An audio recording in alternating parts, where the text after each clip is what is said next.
let's talk about 2002, gentlemen. 2002. Yeah. 2002. Good year. Long time ago. But yeah, man, all four of these movies considered for my list. I'm loving it. This is fantastic. We get to talk about all of them.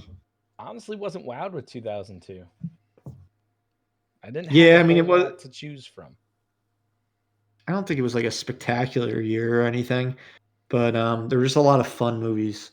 I mean, what do we got? A mixture of two straight comedies for like high school comedies, another like lighthearted comedic drama from the Beard, and then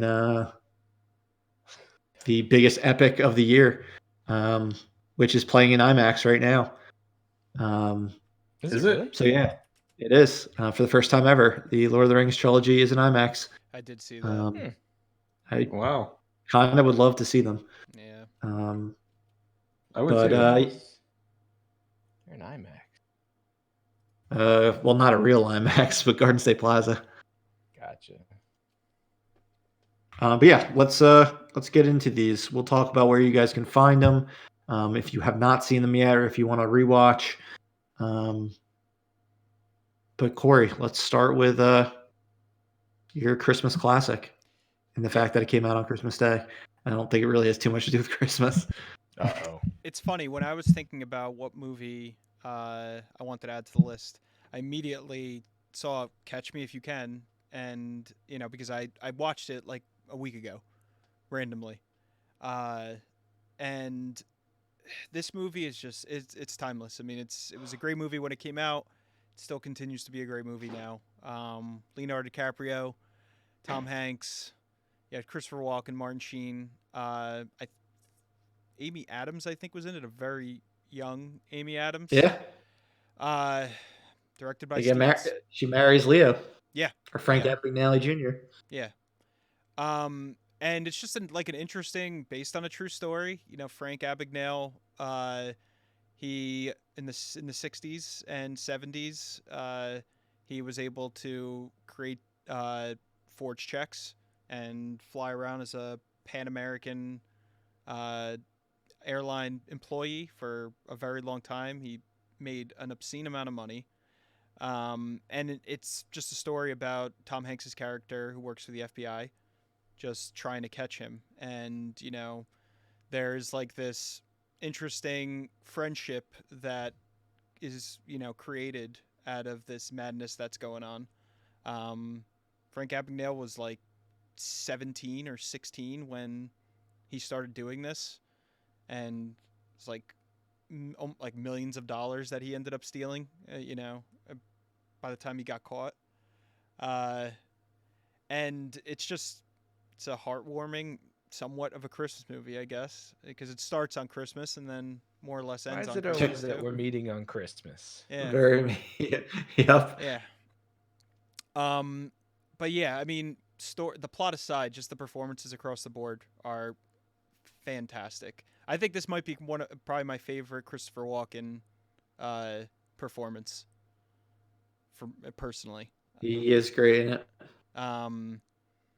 And it's just the pacing of the film is just fantastic. It's shot really well. Music is great by John Williams. Yeah, I mean, I think this is a standout for the year. I don't know what else I would have picked if I didn't see this recently, but this one has always been very special for me since it came out. It's got one of the best knock jokes of all time. Yeah. Knock, knock. I think go fuck yourself. I think JP, I think you, me, and Corey saw it like the day after Christmas. I think so. I mean, I remember seeing it in theaters. When it came out. Yeah. And it's really like Leo's last like youthful role. I mean, dude doesn't really like age very much, but he's playing like a teenager. Yeah. It's after this. I mean, I think his next movie was Howard Hughes and The Aviator, where he's actually playing an adult. and from that point on, he's in adult roles. So that was kind of cool. And then, dude, 2002, man, Spielberg crushed it with this and Minority Report. This was like his last great year. Obviously, he's had good movies since, but I would say this, and I'd say Catch Me If You Can. Classic. The one thing that I want to call out with I'm this, happy it came out. Yeah. The one thing I want to call out with this is that the movie's long. It's like I think it's almost like 2.5. Yeah, it's like almost 2.5 hours, and it does not feel that long. It feels like a lengthy film, but it doesn't feel like it outstays its welcome at all. Like it doesn't feel like it drags on at all. Like it has to do with the performances, but just the way that the story is told, it keeps everything going at a really great pace. And it's so rewatchable. Like I've seen bits and pieces of it on TV, during the year, and I'll sit down and just watch it from whatever point. So, definitely one of his best, I think. One of Spielberg's best, for sure. I need to rewatch this. I haven't seen it, I don't think, since theaters. It's so rewatchable. It's a pleasure every time you watch this movie. I really enjoyed it when I saw it in theaters. I thought it was a really great movie. I thought Leo it was a fun role for Leo, running around pretending to be like a pilot, and the cat and mouse between him and Tom Hanks was a lot of fun. So yeah, man, it's a movie star role. Yeah, it doesn't stop either. There's no real lulls in it. It's always just go. It's always good. No, yeah, exactly. You're just like, when is this guy actually going to give up? And he keeps chugging along for 2.5 hours before. I mean, his ending isn't even that bad of an ending. No. It could have went way worse for he had some bad times, but it could have went way worse. He's a millionaire. Leo loves playing people that just get away with shit. Yeah. It's great. It's great. Yeah, it's got so many similarities kind of to like Wolf of Wall Street in terms of the character he plays, and kind of just the overall story that goes on. It's just a guy that basically grifts his way just out living in grifting to excess. Yeah. Until he not getting the comeuppance that he probably deserves. Yeah, and he gets to be friends with Tom Hanks. Exactly. Carl Hanratty. All right, Doug, you have another December 2002 classic. Yeah, I did. Sorry, 1 second. I don't think we mentioned. You can catch me if you can. Pun not intended. On Amazon Prime. It's got ads because it's like IMDb or something, but you can watch it. Doug, Lord of the Rings, IMAX, and wherever else you can find it. Yeah, so Lord of the Rings. By far my favorite one is the Twin Towers that came out in 2002. The Twin Fellowship Towers, was you say. Retitled, eh? The Two Towers. Correct. There you go. Twin Towers is like surprisingly dark right after the Twin Towers. Yeah. It was odd. 2002 too is like it was that title definitely like stood out. Like for being so similar. Yeah. In the early 2000s. Granted, it was from a book 50 years previously, but easily my favorite of the trilogy. I thought the first one's like a little too slow for me. Just hanging out in like Hobbitville and just hobbits. You don't like the walking? You're not lots down of with walking. hobbits? I just don't want to hang out in Hobbitville the whole time. I get it, like cool, like forced perspective It's called Hobbiton, bro. Yeah, get the fucking name right. It's not for me. Hobbiton. Fellowship is my favorite. Fellowship, I'm just like kind of like, let's get to the action, and they do in the second movie. Doug's not about the foreplay of the Fellowship of the Ring. He doesn't want to learn. Yeah, about let's characters. skip. He wants one action scene. Doug wants to go Helm's Deep. Hell yeah. Helm's Deep. I need. Nailed it. There you go. I need trees that are walking. Oh yeah, and even the alive. trees walk in these movies. Probably one of the most epic movies ever. I want to say Lord of the Rings, Two Towers. Best battle for me is in this movie with the Battle of Helm's Deep. I thought Game of Thrones was gonna give us a new Battle of Helm's Deep, and it didn't even light a candle. No pun intended on this Battle of Helm's Deep. What else can I say about this movie? It's got skateboarding in it. Does it have skateboarding? Yeah, Legolas skateboards on a Oh shield. yeah, the whole yeah, Legolas. I remember thinking that was so cool. Yeah. It's just like a. It's so fucking 90s and like early 2000s, that part. Yeah. You As an couldn't be like, college kid with a is- skateboard. that Isn't he is shooting Tony arrows? Hawk, Isn't he a pro shooting skater. arrows on the Yeah, shield? he's Yes. like Yes. he's riding on a shield, just popping arrows into orcs. Oh God. Happens. But it's really not. It could have been a lot cringier than it is. I think that's. I don't think it was One of cringy only at all. I thought it was cool as shit. I still think it's cool as shit. I think it's. Yeah, cool I mean, I don't have a problem with it. It just, you can see when it was made and Yeah. like why they. Absolutely. But yeah, it's a good movie, and for some reason, it just winds up being the best, in my opinion, out of all Lord of the Rings movies. Because then you get to the third one, you get 20 endings. Yeah. Where this one just kind of feels like it's the Goldilocks of the trilogy, in my opinion. It's the Empire Strikes Back of the trilogy for you, Doug. Sure. Yeah, I mean it's just good. I just really I think I thought about Catch Me If You Can as my movie pick, and I think Lord of the Rings just kind of edges it out for me because I'll go back and watch this movie probably once a year, just because I enjoy it. I enjoy. Extended edition. I have not. I don't think I've ever seen the extended edition. What? Wow. What do they extend? Like, what's extended? The walking scenes? No, there's a In lot of. between? It's like Battles? It's like Edition 40 is minutes. Yeah, it's 40 minutes. It's like 40 minutes longer. Yeah. Well, like, what's longer about it? They extend scenes. the They movie. add new scenes. It's a lot of pretty awesome stuff. Pretty They took the substantial. movie. It's a Hobbiton. And then they added 40 minutes to it. Yeah. It's extended. It's I don't know. definitely, It's I'm not the, convinced I need to see an extended version of this. I think You should. Yeah. See the extended Return of the King. It actually like finishes Sauron's story because he just disappears at the end of Two Towers. Wait, what? Yeah. Christopher Lee's character, Sauron.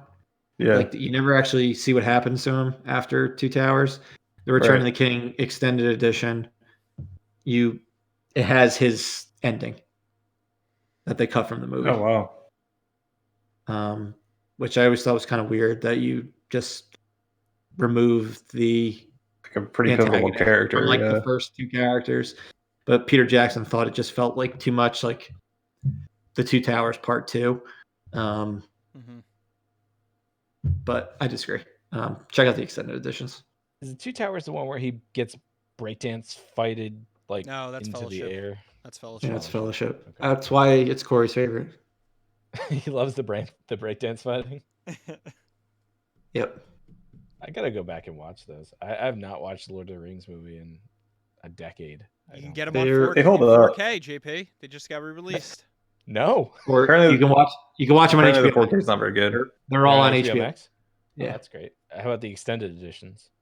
So So I'd like to extend my I don't think they're on there. I don't think. Yeah, I don't think. That there's I'm some. not sure. I don't know.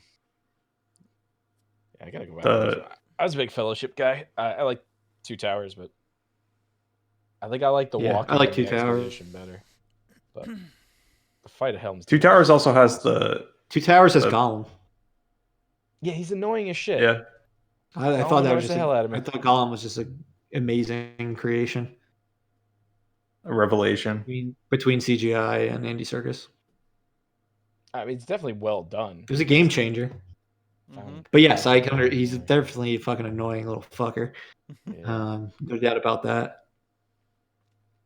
You have the tower lighting scene too. That's fun. Oh yeah.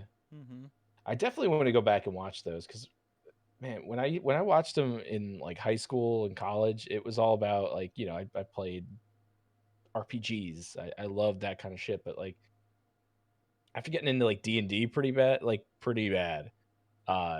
it'd be fun to just go back and watch these and just see the story building that they do in this. Yeah. All right, let's move on to the comedies. JP, hit us with a underrated classic. Yeah, so on the same level of quality as Lord of the Rings: The Two Towers, I bring you The New Guy, which is DJ Qualls' starring role in a comedy, which I don't think we thought we'd ever see in our lives and haven't seen again and probably never will see again.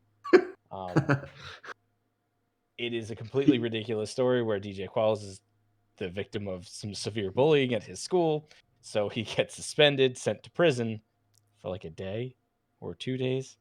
And it's pretty short. Yeah, it's not a whole lot. Oh, Doug, you've seen this movie? Yeah, New Guy's great. It's a fantastic movie. There you go. I wasn't expecting that. So you like this movie, but not What We Do in the Shadows? Yeah. Kind of two completely different things. Similar. Yeah. So Taste is subjective. He gets a makeover. He gets this tough guy attitude, even though he still weighs about 87 pounds. And gets re-enrolled at a new school and comes in as this badass type of guy, and everything seems to start working for him. It's got a surprisingly good cast with Eliza Dushku. Random cameos. It's got what's her face, the hipster queen. The hipster queen. Yeah, it's Zooey Deschanel, isn't it? Zoe. Yeah. Eddie Griffith, right? Eddie Griffith. Lyle Lovett, I'm pretty sure. It's Griffin. Eddie Griffin. Eddie Griffin, yeah. Whatever. That's the wrong Eddie Griffin. It's got the lead singer from Buck Cherry in it, I'm pretty sure. Yeah. He's one of the weird prison guys. It's got Henry Rollins. Is that Henry Rollins? Yep. Vanilla Ice. And yeah. Oh yeah, don't they work in Gene Simmons? Aren't they security guards in the prison? Simmons is in it. Yeah, you got Lyle Lovett's his dad. And then you get the absolute greatest cameo in a comedy movie, I think, of all time, with David Hasselhoff at the end of the movie. Yeah. Tony Hawk also, because it was 2002. Tony Hawk, both O'Connell brothers.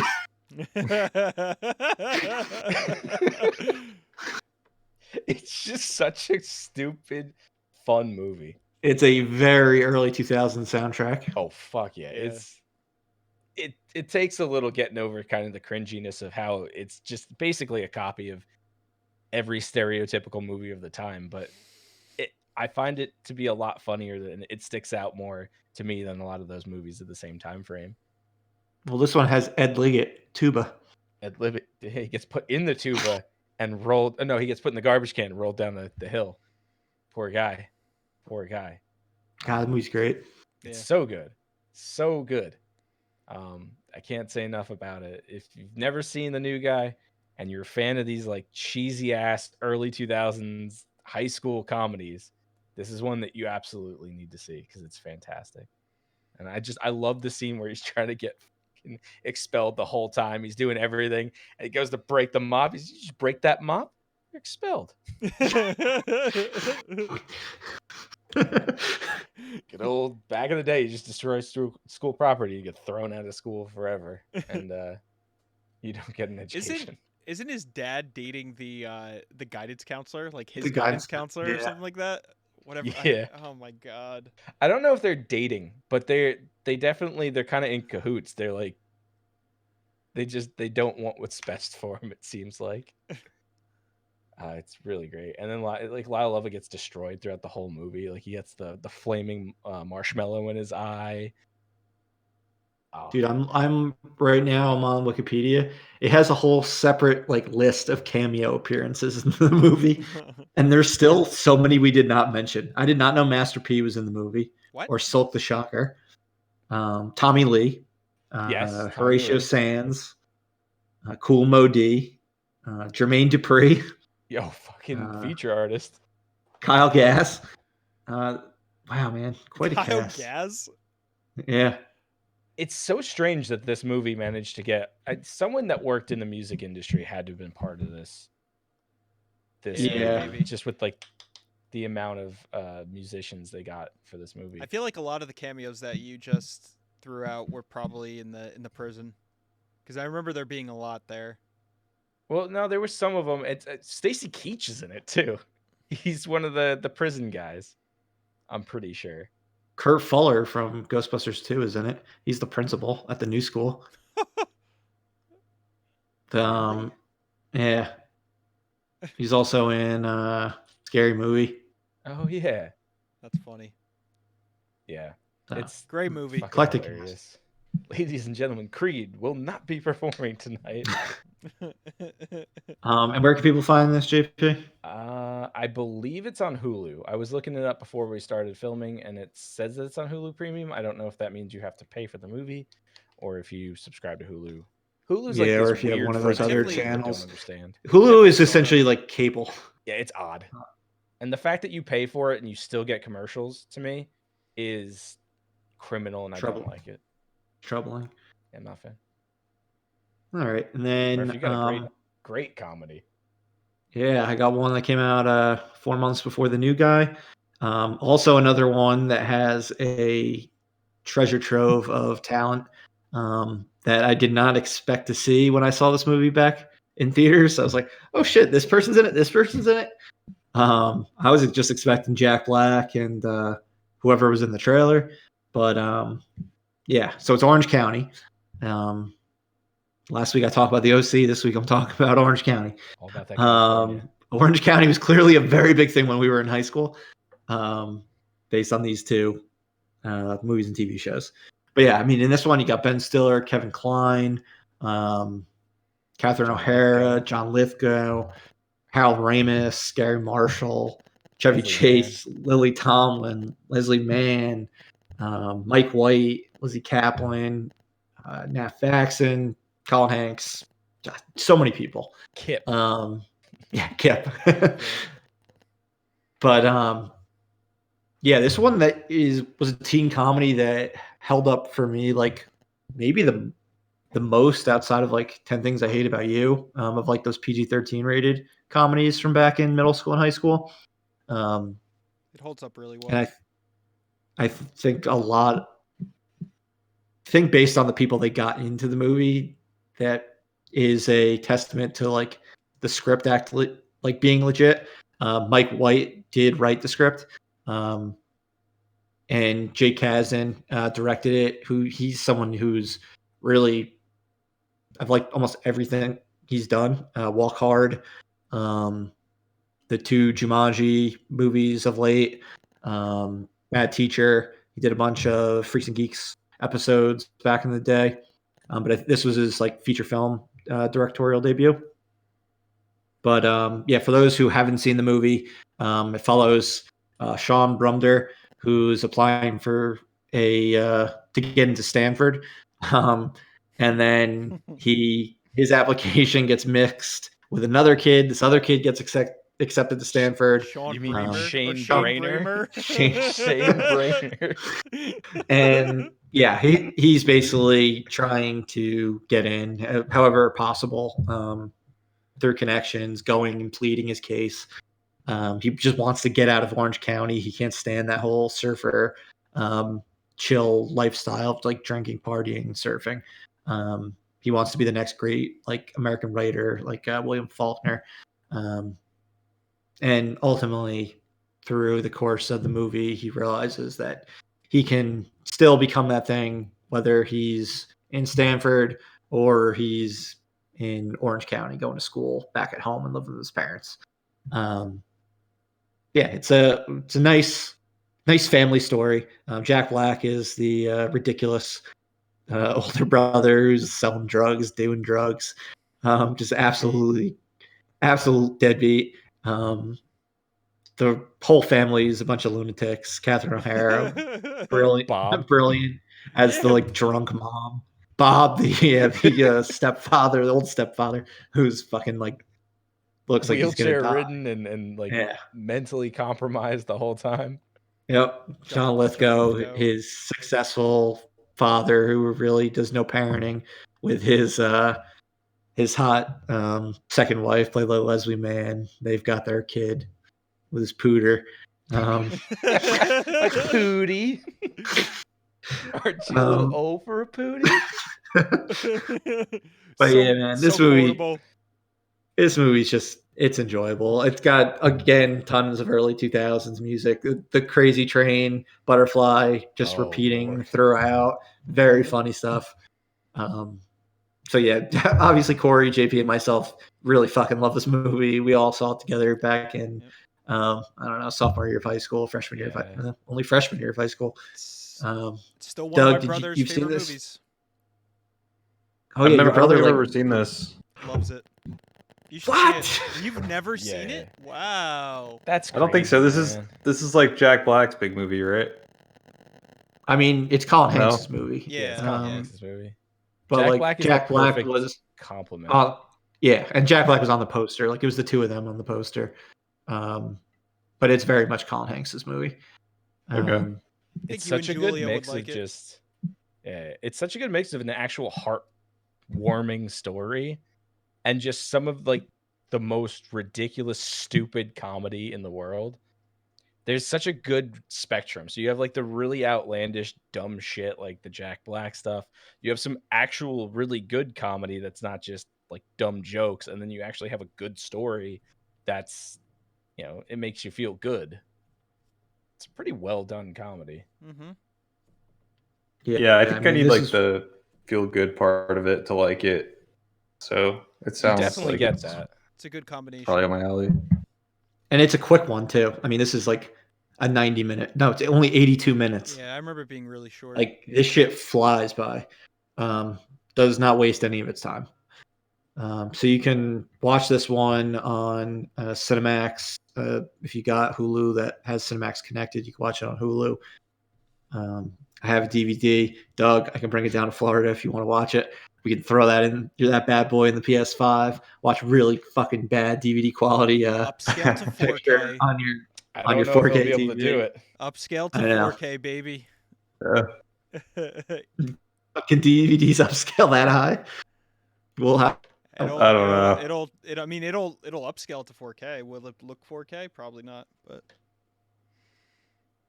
won't look 4K. I'll see if there's any like buying options available. I will not watch this peasant shit. And you know, if Doug spends $5.99 on a movie and he doesn't fucking like it, he'll sit there and watch it even if his wife leaves. He watched Freaky. Dude, you could probably buy this DVD for less than $5.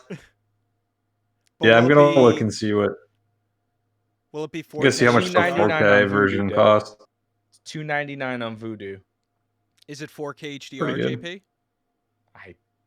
I doubt it. Know what those words mean. Are they even able? They're not spending the money to move this up to 4K. Now remastered in 4K. This was a goddamn County. With HDR. This was an MTV production. Yeah. Like that's how old when this they still is. did that. This was probably one of the last films that they did that with, I think. Probably one of their last like credible ones. I think this was probably the biggest movie of January 2002. So that's telling you something. It's a good movie that came out in January, though. Mm-hmm. It came out like right by your birthday, and for some reason, I think we saw it the week before. So yeah, I was gonna say, didn't we see this in theaters? Oh yeah, like definitely opening day. But yeah, that's 2002 in a nutshell. Great year. Let us know what films from 2002 you really like, whether it's a blockbuster like Lord of the Rings, The Two Towers, a cult classic like Orange County, their new guy, or just a well-regarded film like Catch Me If You Can. Or if it fucking sucks ass, you can tell us that too. We'd love to hear it. As long as you find this film memorable, we want to hear about it. So, yeah, that's it. 2002. We're done. We'll talk about 2003 next week. Yeah. We'll see you then.